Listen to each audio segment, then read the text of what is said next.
لوگ کہتے ہیں نا ترقی چاہیے، کامیابی چاہیے، برائٹ فیوچر چاہیے. خدا کی قسم جس کے ماں باپ اس سے راضی ہیں نا، جس کے ساتھ ماں باپ کی دعائیں ہیں، اس کو پھر ترقی سے کوئی نہیں روک سکتا. اس کے بیڑے پار ہی ہونے ہیں. اور ساری دنیا واہ واہ کر رہی، ماں باپ پریشان ہے، وہ برباد ہی ہونا ہے. ماں باپ کو تنگ نہ کرو، بالخصوص ماں کی قدر کرو. ماں کا کوئی نیبل بدل نہیں. اور یہ دعا دے دے تو بندہ کدھر پہنچ جاتا ہے. اچھا پھر آج کل ایک اور ٹرینڈ چلا ہے، کسی بھی طرح کا زندگی میں مقام بڑھ گیا نا، مشہور ہو گیا، اب وہ ماں باپ پر بھی روب جما رہا ہوتا ہے. پتہ نہیں میں کتنا بڑا آدمی ہو گیا ہوں، اب میں آپ کی خدمت کہاں سے کروں گا بھائی، ٹائم ہی کہاں ہے میرے پاس.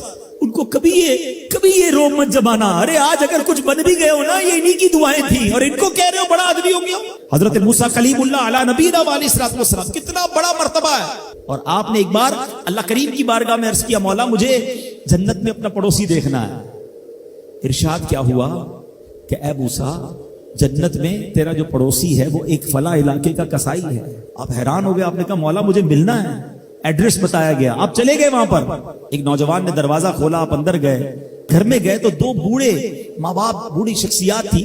انہوں نے حضرت موسیٰ کو دیکھا، آپ کی رسالت کی گواہی دی اور دونوں دنیا سے چلے گئے. وہ نوجوان کسی کام سے گیا، جب واپس آیا اپنے دونوں والدین کو دیکھا کہ دونوں کا انتقال ہو گیا ہے. تو کہا ہو نہ ہو آپ حضرت موسیٰ علیہ الصلوۃ والسلام ہیں. حضرت موسیٰ نے کہا میں نے تو نہیں بتایا کہ میں کون ہوں، تمہیں کیسے پتا چلا؟ کہا میرے ماں باپ روزانہ دعا کرتے تھے کہ یا اللہ اس وقت تک موت نہ دینا جب تک حضرت موسیٰ کا دیدار نہ کر لے. آپ ہمارے گھر آئے ہیں، آپ کو انہوں نے دیکھا ہے، یہ چلے گئے دنیا سے، آپ ہی حضرت موسیٰ ہیں. حضرت موسیٰ نے فرمایا بتاؤ کچھ اور بھی دعا کرتے تھے؟ کہا ہاں، میں اپنے بوڑھے ماں باپ کیونکہ چبا نہیں سکتے تھے، روز ان کو دیوالے چبا چبا کر کھلاتا تھا. اور جب بھی کھانا کھلاتا تھا نا، میری ماں دعا کرتی تھی یا اللہ میرے بیٹے کو جنت میں موسیٰ کا پڑوسی بنا دینا. حضرت موسیٰ کہتے بیٹا تیری ماں کی دعا قبول ہو گئی ہے، تو ہی جنت میں میرا پڑوسی ہے. یہ ہے ماں کی دعا.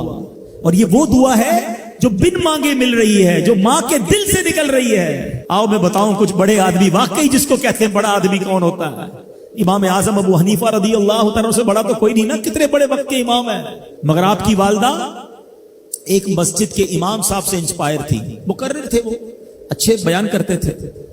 تو آپ کو وہ کہتی کہ جاؤ وہ امام صاحب سے مسئلہ پوچھ کے آؤ. خود مفتی اعظم ہیں، امام ہیں کروڑوں حنفیوں کے. ماں کو یہ نہیں کہا کہ ماں پتہ نہیں میں کتنا بڑا مفتی ہوں، تم مجھے مسجد کے امام کے پاس بھیج رہی ہو. آج تو یہ ڈائریکٹ جواب دے دیتے ہیں نا، مجھے پتہ نہیں میں کون ہوں، مجھ سے بحث کر رہی ہو. اتنی کتابیں پڑھی ماں، تم نے تو پڑھا ہی کچھ نہیں. ابو جان آپ کو دنیا کا کیا پتا، مجھے پتا ہے. سنو امام اعظم، یہ ایسے نہیں بنتے بڑے لوگ. ماں کو کہتے ٹھیک ہے ماں، مسجد کے امام کے پاس جاتے، اس مقرر کے پاس جاتے. وہ کہتا حضور آپ مجھ سے مسئلہ پوچھنے آئے، آپ دنیا کو مسئلے بتاتے ہیں. کہ کیا کروں، ماں نے بھیجا ہے. کہ حضور جو آپ بتا رہے ہیں مجھے آپ ہی مسئلے کا جواب بتا دیں، وہی میری طرف سے ماں کو بھی بتا دیں. ایک بار ماں نے کہا کہ میں خود جا کر پوچھوں گی، پھر بھی امام اعظم نے منع نہیں کیا. اچھا کئی میل کا سفر تھا. امام ابو یوسف کہتے ہیں ہم نے خود دیکھا کوفہ کی گلیوں میں کہ امام اعظم اس خچر یا اس سواری کے لگام تھامے ہوئے ہیں، ماں اس پر سوار ہے اور وہ بازار میں اسے لے کے جا رہے ہیں. ماں کو یہ نہیں کہا کہ ماں تم مجھے تکلیف دے رہی ہو، وہ میرا شاگردوں کا بھی شاگرد ہے، اس کو کیا پتا جو مجھے پتا ہے. اللہ اکبر. ماں جاتی ہیں، مسئلہ پوچھتی ہیں، واپس آتی ہیں. امام اعظم ماں کو کچھ نہیں کہتے. یہ ہوتا ہے ماں کی فرما برداری. آج دیکھو دنیا ان کے گن گا رہی ہے. سیدنا بایزید بستامی رضی اللہ تعالیٰ عنہ، کتنا بڑا نام ہے، اولیاء کے سردار ہیں. دیکھو ماں کی خدمت کیسی کرتے تھے.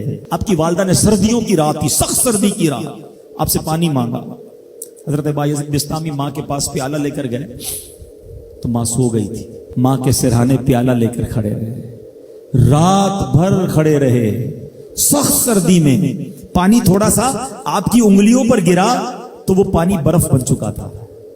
ماں کی آنکھ کھلی، دیکھا بایزید بستامی بستر کے کنارے کھڑے ہیں. کہ بیٹا کیوں کھڑے ہو؟ کہ ماں آپ نے رات پانی مانگا تھا نا، اس لیے کھڑا رہا کہ نہ جانے کب آنکھ کھل جائے. اب جب پانی دینے کے لیے پیالہ الگ کیا نا تو وہ برف چمڑی سے چپک چکی تھی، تو جب وہ برف الگ ہوئی نا آج سے خون نکلنے لگا. حضرت بایزید بستامی رحمت اللہ تعالی کی ماں نے جب یہ دیکھا نا کہ بیٹا ساری رات کھڑا رہا اور اب اس کا ہاتھ بھی لہو لہان ہو گیا. حضرت بایزید بستامی کی ماں نے پتہ اس رات کیا دعا دی کہ کہتی یا اللہ میں اس سے راضی ہوں، تو بھی اس سے راضی ہو جا۔ دیکھو کیا مقام ملا، اولیاء کرام کے سردار بن گئے۔